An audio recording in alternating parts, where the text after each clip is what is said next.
¿Tienen una idea de cuánto gente está en espera de una vivienda? ¿Cuánta gente también puede lograr ayuda anualmente? Nós estávamos, depois de 2020, depois da pandemia, candidatos peticionam para garantia barra drasticamente, o qual nós estávamos também último ano que castam com nós para garantia, mas não nem para bouw de brug mas sobre preço está onbetaalbaar. Tá castam com nós para garantia, mas tanto de nada para ir brug, dus Poço Chiquito, Savaneta e São Nicolás agora que está em trek. Sobre preço para bouw de brug a subir drasticamente quando não pode pagar. ¿Tiene una idea de cuánta gente puede lograr todo anual? No, ahora que se me va a trayectoria, año pasado se logra 89, ronde 89, 90 garantía. Puta roupa é bom, porque nós está no 2019 nós está na ronde 260 garantia para aí.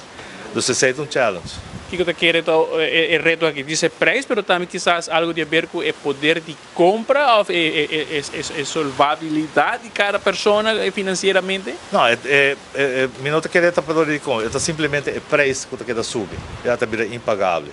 Se nós escolhemos casa antes de 100 metros quadrados, vou poder construir com 250 mil florins, vou ter casa de 100 metros quadrados, hoje em dia está correndo 500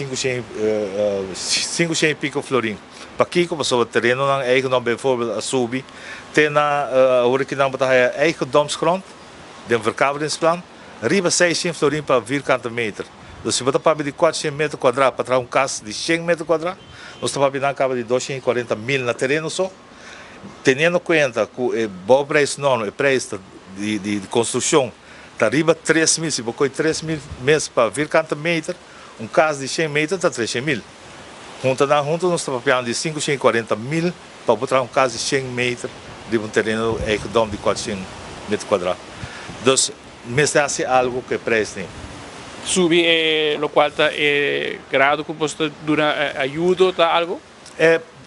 Isso é possível. Agora que nós na 30%, para a ideia está para nós volver só no mercado, o axi nos países, nos plafond, que agora que está na 450, nós temos que ir na por lo menos 600 mil, e a vez o axi é 30% ainda está factível. Então, mira que é possível para criar mais vivienda agora para uma geração nova de jovens profissionais? Eu quero que sim, seguro. Que conta deslumbrar e desenvolver aqui, criar edifícios de piso? Nós temos que ir em direção a edifícios de piso, qual está algo abnormal dentro do país. Se você vive na Holanda, está em flat que você vive. Simplesmente nós cidadãos costumamos me dar flat que você e não tem espaço mais grande de minha casa, tiquetão de lante para trás que conhece. Mas é possível. Está optimista assim, com um governo novo poderia ser cambio? Sim, nós saímos optimismo por o gesprek, não escuta nos preocupações e não lo traz de não acaba aqui não lo forma diferente comissões de qual nós forma parte, lo vai formar parte e para ajudar o governo também como think tank para chegar na solução.